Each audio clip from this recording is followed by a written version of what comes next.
hasil pertanian adalah produk primer maupun sekunder dari tanaman dan hewan. Berdasarkan sumbernya, bahan hasil pertanian dapat dibedakan menjadi bahan hasil nabati dan bahan hasil hewani. Bahan hasil nabati itu sendiri adalah bahan-bahan yang berasal dari tanaman yang meliputi hasil pertanian, hortikultura, perkebunan, dan hasil hutan. Contohnya yaitu beras, jagung, teh, kopi, dan lain-lain. Bahan hasil hewani adalah bahan-bahan yang berasal dari hewan, yaitu dapat berupa ternak dan perikanan. Bahan hasil pertanian juga dapat dibedakan berdasarkan karakteristik agronomis, fisiologis, dan gizi. Karakteristik agronomis yaitu didasarkan pada nomenklatur biologi, yaitu berdasarkan kelas, ordo, famili, genus, spesies, dan lainnya. Atas dasar tersebut, maka hasil pertanian atau hewan dapat dikelompokkan lagi, yaitu dalam beberapa kelompok. Yang pertama adalah buah-buahan, kacang-kacangan, biji-bijian, umbi-umbian, rempah, hasil perkebunan, ternak yang berupa hasil hewan seperti daging, susu, dan telur, serta perikanan yang meliputi ikan, cumi, kerang, rumput laut, dan lain-lain. Karakteristik fisiologis didasarkan pada ketahanan atau daya simpan suatu komoditas. Pengelompokan didasarkan mudah atau tidaknya pangan tersebut mengalami kerusakan yang dapat dikelompokkan menjadi 3 kelompok, yaitu yang tahan lama, agak cepat rusak, dan cepat rusak. Beberapa kimia yang terdapat di dalam komoditi dikenal sebagai zat gizi, yang berupa karbohidrat, protein, lemak, vitamin, mineral, dan air. Berdasarkan kandungan zat gizi tersebut, maka produk pertanian dikelompokkan menjadi 4 kelompok, yaitu pangan sumber kalori yang terdapat pada serealia dan umbi-umbian.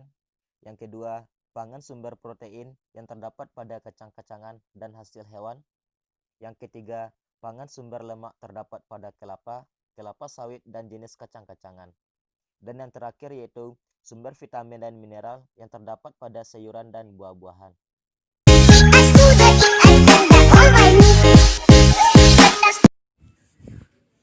Kimia organik dan biokimia. Apa itu kimia organik? Kimia organik adalah percabangan studi ilmiah dari ilmu kimia mengenai struktur, sifat, komposisi, reaksi, dan sintesis senyawa organik. Senyawa organik dibangun terutama oleh karbon dan hidrogen dan mengandung unsur-unsur lain seperti nitrogen, oksigen, fosfor, halogen, dan belerang.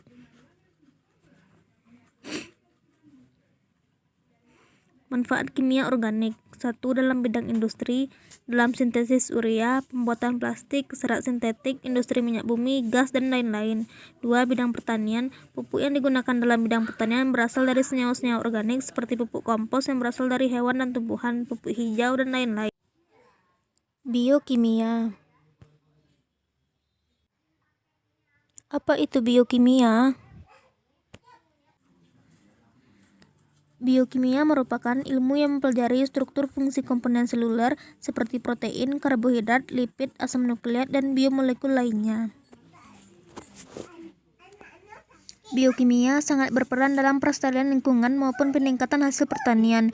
Biokimia berperan dalam meneliti mekanisme kerja pestisida sehingga dapat meningkatkan selektivitasnya. Dengan demikian dapat dicegah dampak negatif terhadap lingkungan hidup yang ditimbulkannya.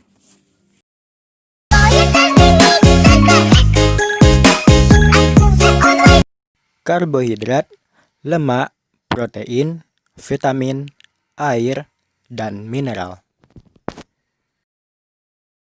Karbohidrat. Karbohidrat itu bisa disebut hidrat arang, zat tepung, dan juga amilum. Dibutuhkan untuk sumber energi, seperti kegiatan berlari, belajar, dan juga bekerja serta aktivitas lainnya. Penggunaan karbohidrat.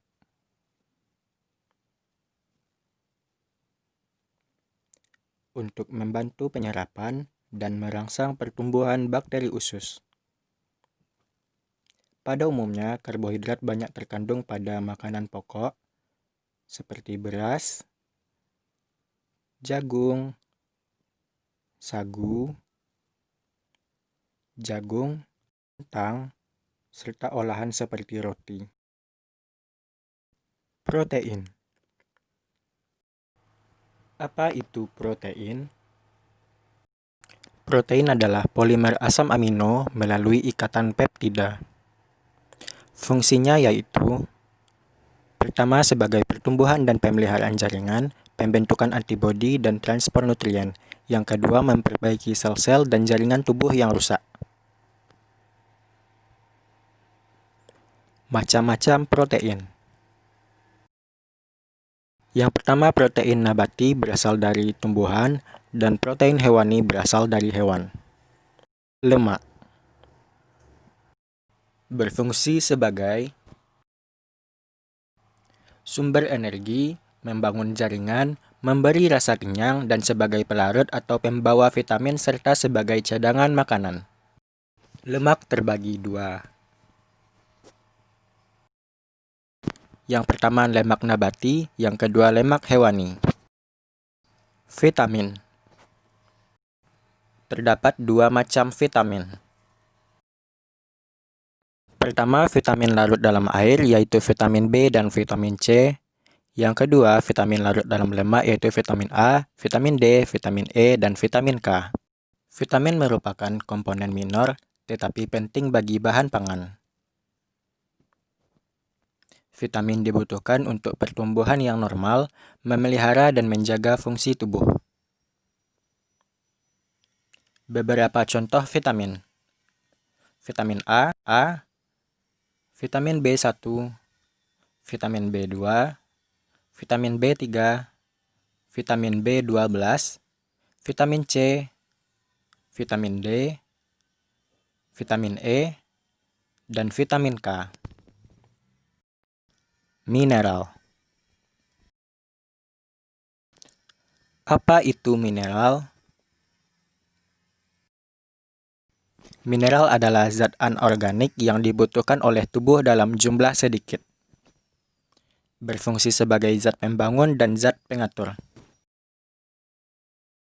Mineral merupakan suatu zat anorganik, yaitu zat yang tidak berasal dari makhluk hidup. Contoh mineral: kalsium, zat besi, fosfor, iodin, kalium, dan magnesium. Air. Fungsi air pada tubuh. Pertama, sebagai reaksi biokimia, yang kedua sebagai pembawa zat gizi, pembawa oksigen, dan hasil metabolisme ke seluruh tubuh.